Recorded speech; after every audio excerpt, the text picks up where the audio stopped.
नमस्कार, जय हिंद। कैसे हैं आप सब? उम्मीद करता हूँ अच्छे होंगे। अब जल्दी ही आपका एग्जाम आपका होने वाला है, ठीक है?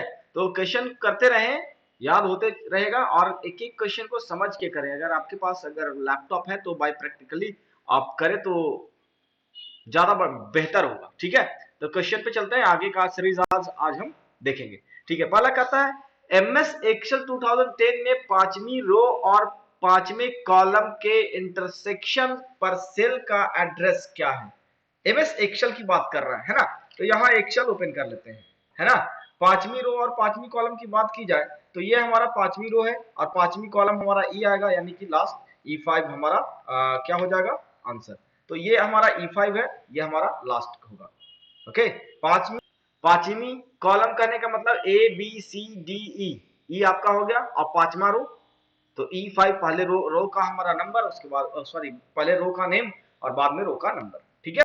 अगले क्वेश्चन पे चलते हैं। कहता है एमएस वर्ड 2007 में निम्न में से किस टैब में बोल्डिंग, इंटेलिकाइजिंग यानी इटैलिक, टेक्स्ट के फॉन्ट और आकार को बदलने जैसे फॉर्मेटिंग फंक्शन पाए जाते हैं? यानी समझ रहे बात को? ये बता रहा है कि एमएस वर्ड 2007 में कौन से टैब में, हमने बताया था ये पहले ही राउंड में बात कि आपके पास ऐसे भी क्वेश्चन हो सकते हैं कि कुछ ऑप्शंस कौन से टैब में है। तो अगर बात किया जाए 2007 हमने ओपन कर रखा है, यहाँ पे देखिए ये होम टैब है, यहाँ इंसर्ट टैब है, पेज लेआउट टैब है, रेफरेंस टैब है। तो होम की टैब की बात किया जाए तो बोल्ड यहाँ पर है, इटैलिक यहाँ पर है और फॉन्ट स्टाइल ये हमारा ऑप्शन है। फॉन्ट स्टाइल कहने का मतलब फॉन्ट किस स्टाइल में यहाँ पर होगा, है ना?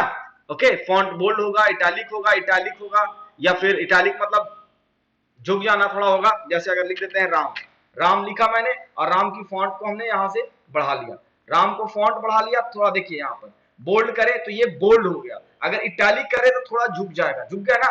हाँ, तो यही हमारा इटैलिक है। चलिए अगला ऑप्शन करते हैं, आंसर करते हैं। ये कहां आता है, किस फॉर्मेटिंग फंक्शन में आता है? होम टैब में। तो इसका जो आंसर होगा क्या होगा? होम, ठीक है ना?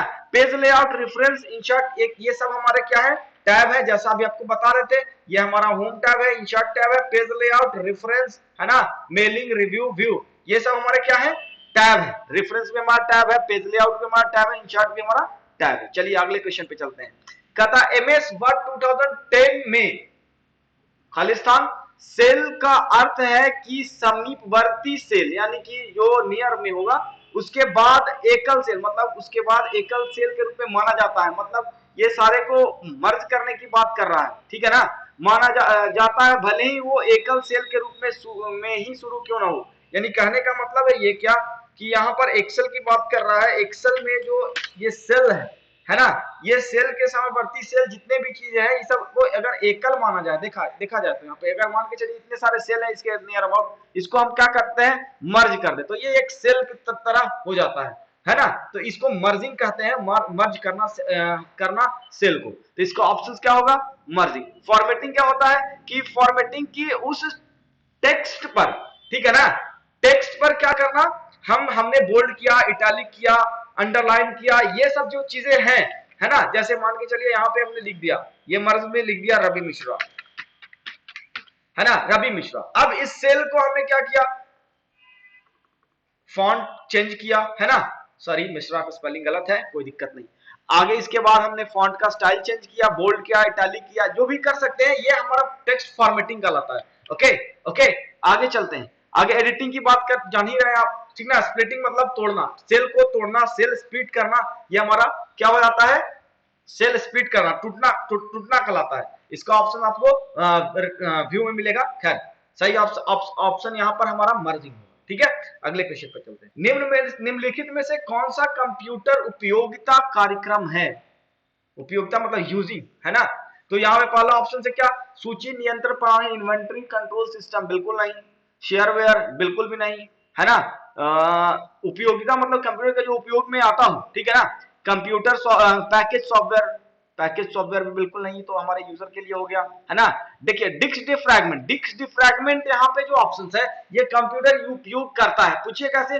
जब भी हमारा कोई भी प्रोग्राम एक स्टोरेज मीडिया में जब स्टोर होता है, मतलब स्टोर होने के बाद अगर वो डिलीट होता है तो वो एरिया ब्लैंक हो जाता है, और उससे पहले भी मान के चलिए कि कोई डेटा दूसरे मतलब ट्रैक पे हमारा क्या है, लोडेड है। तो जब इस तरह से काफी सारे प्रोग्राम हमारे हार्ड डिस्क पे स्टोर होते हैं और कहीं कहीं से प्रोग्राम क्या करते हैं, हम लोग को डिलीट कर देते हैं या फिर उसको इंस्टॉल कर देते हैं, तो उस ट्रैक पे वो डेटा हमारा खाली हो जाता है। अब जिससे क्या होता है कि कंप्यूटर कभी कभी स्लो भी हो जाता है, तो उस डिस्क डिफ्रैगमेंट क्या करता है, हमारे हार्ड डिस्क को डिफ्रैक्ट करके सारे डेटा को एक साथ अरेंज करता है। समझे, ये डिस्क डिफ्रैगमेंट कहलाता है। आगे चलते हैं। फिर कहता है निम्नलिखित में से कौन सा सबसे अच्छा वर्णन करता है डेटा को एक विशेष कोडिंग में संग्रहित और प्रसारित, यानी कि स्टोरिंग एंड ट्रांसमिटिंग करने की एक विधि ताकि केवल वो लोग ही पढ़ सके और संसाधित कर सके जिनके लिए अभिप्रेत है। इसमें डेटा को इनकोडिंग और इकोडिंग और डिकोडिंग शामिल है। यानी कि कहने का मतलब यह है कि जैसे आप अगर व्हाट्सएप पे चैट कर रहे होते हैं, किसी को लिखे हाय, है ना, तो वो मैसेज जो जा रहा है अगले पास, ठीक है ना, अगले पास गया, तो कोई भी जो बीच का यूजर है ना, वो आपके डेटा को देख ना सके। जैसे पहले पता होगा कि यूट्यूब वाले ने डेटा चुराया या किसी तरह से मतलब व्हाट्सएप वाले ने आपका डेटा चुरा लिया, है ना, काफी सारा बीच में अफवाहें चल रही थी, तो वहां पे आप देखते हैं यूट्यूब सॉरी व्हाट्सएप में इन टू इन इनक्रिप्टेड, है ना, देखें आप ऐसा। हाँ, तो वो क्या होता है कि अगर आप डेटा लिखे हाय, तो वो क्या होता है, क्रिप्टोग्राफी फॉर्म में वो सेंड होता है। अगर आपने ए लिखा तो ए एक सिंबल के रूप में हो सकता है, ए एक टेक्स्ट लेटर के रूप में किसी भी हो सकता है, या फिर वो डिजिट के रूप में उसको क्या करता है, क्रिप्टोग्राफी किया जाता है। समझे, और फिर जब उसको इसको इनक्रिप्शन कहते हैं। ओके, और बाद में वही डेटा अगर यूजर के पास चला गया और जिसको आप भेजना चाहते हैं, जब उसको शो होगा तो वो डिक्रिप्ट की करेगा डेटा, फिर उसको सही मैसेज दिखेगा। ओके, ये हमारा क्रिप्टोग्राफी कहलाता है। ओके, ब्लॉकचेन क्या है, तो ब्लॉकचेन क्या है, क्रिप्टो करेंसी है। ब्लॉकचेन क्या है, क्रिप्टो करेंसी फाइनेंस सर्विस है, जिसमें आप लोग बिटकॉइन को जानते होंगे, है ना, रूबी कॉइन, काफी सारे वैसे वैसे कॉइन है, ठीक है, उसको ब्लॉकचेन कहते हैं। प्रोग्रामिंग क्या कहते हैं, प्रोग्रामिंग तो आपको बेहद बेहद पता होगा, ठीक है। ओके, अगला आता है क्लाउड कंप्यूटिंग। क्लाउड कंप्यूटिंग के बारे में बात करें तो क्लाउड कंप्यूटिंग हमारा मतलब एक स्टोरेज मीडिया है, लेकिन वो फिजिकली नहीं है ना, वो इंटरनेट के माध्यम से डेटा को स्टोर करता है, मतलब इंटरनेट पर ही डेटा को स्टोर करता है। जैसे आप लोग गूगल ड्राइव की बात कर रहे हैं, गूगल ड्राइव जान रहे हैं ना, आपको पता होगा, है ना, तो या फिर AWS मतलब अमेजॉन क्लाउड, है ना, अमेजॉन का क्लाउड जो है AWS क्लाउड, ये सब क्या करता है, अपने डेटा को इंटरनेट पर ही रखता है। ओके, वो हमारा क्लाउड कंप्यूटिंग कहलाता है। ठीक है, आगे चलते हैं।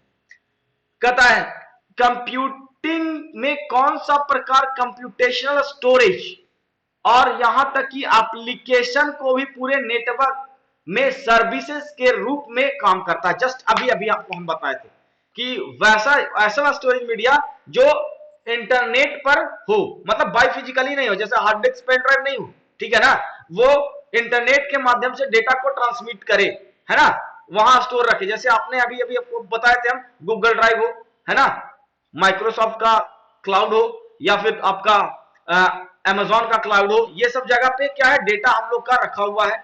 हाँ, उसे हम लोग क्लाउड कंप्यूटिंग कहते हैं। ओके, आगे चलते हैं। कहता है कमर्शियल लॉन्च से पहले कंप्यूटर या सॉफ्टवेयर के परीक्षण को क्या कहा जाता है। जब हम लोग एक सॉफ्टवेयर को बनाते हैं तो मतलब पब्लिकली करने से पहले वो जो हम लोग उसको टेस्ट करते हैं, उसे हम लोग बीटा परीक्षण कहते हैं। ठीक है, ओके, आगे चलते हैं। कहता MS एक्सेल 2010 का उपयोग सीट के भीतर टेक्स्ट को प्रतिस्थापित करने के लिए क्या किया जाता है। क्या कर रहा है MS एक्सेल 2010 के अंदर, है ना। अब ये क्वेश्चन के लिए आंसर हमने पिछले राउंड में भी किया था, जब रिप्लेस की बात कर रहे थे हम लोग, है ना। और रिप्लेस का शॉर्टकट की हमने बताया भी था कि क्या है, ओके, एक्सेल ओपन मैंने कर लिया और एक्सेल ओपन करने के बाद शीट, यहां पर शीट में कहीं भी टेक्स्ट को हम लिख रहे हैं, है ना। जैसे रवि रवि रवि लिख दिया है मैंने काफी सारे सेल में यहां पर, और यहां से प्रेस करेंगे हम क्या, कंट्रोल एच प्रेस करने से आपको यहां पर रिप्लेस का डायलॉग बॉक्स खुलेगा, जहां फाइंड विथ में आपको वो नाम लिखना है जो आपके सीट पर है, और वो नाम से किस नाम में आपको चेंज करना है उस नाम को यहां डालना है। जैसे मैंने फाइंड विथ में रवि लिखा है और रिप्लेस विथ में मोहन, जैसे रिप्लेस पर क्लिक करेंगे सीट में जहां जहां भी रवि लिखा हुआ है वो हमारा क्या हो गया, रिप्लेस हो गया। इसका यानी आंसर क्या होगा, कंट्रोल एच, कंट्रोल एच इसका आंसर हो गया। चलिए आते हैं अगला, निम्नलिखित में से कौन सा वर्ड के हाल में संकरण, जैसे वर्ड 2016 में होम टैब के अंतर्गत क्लिपबोर्ड कमांड समूह के भाग के रूप में प्रकट नहीं होता। यानी कि वर्ड को ओपन कर लिया जाए और मेरे पास वर्ड 2007 ही है, तो अच्छा बात यह है कि ये आपको दिख जाएगा यहां पर कि क्या नहीं है इसमें। तो यहाँ पे ऑप्शंस, क्लिपबोर्ड की बात करिए, यहाँ क्लिपबोर्ड दिख रहा है आपको, है ना। यहाँ पे पेस्ट है, कट कॉपी फॉर्मेट प्रिंटर, और यहाँ पर पेस्ट स्पेशल और पेस्ट एज हाइपरलिंक दिख रहा है। यानी कि इतना ऑप्शन 7 में है, लेकिन 16 में कौन सा इसमें एक ऑप्शन है, कट यहाँ दिखा, बिल्कुल फॉर्मेट प्रिंटर भी दिखा, पेस्ट भी दिखा, यानी 7 में कौन सा नहीं है। तो इसका आंसर आपका सही पता चला कौन सा है, यही शो और हाइड का जो ऑप्शंस है वो उसमें नहीं है। आगे चलते हैं, कहता है एमएस वर्ड में निम्नलिखित में से कौन सा होम टैब के अंतर्गत आने वाला एक विकल्प नहीं है, यानी होम टैब के अंदर आने वाला विकल्प नहीं है। तो क्या है, फॉन्ट है, स्टाइल है, टेबल है, पैराग्राफ है। समझिए, अगर बात किया जाए वर्ड की, तो वर्ड अभी अभी हमने खोल रखा है ना।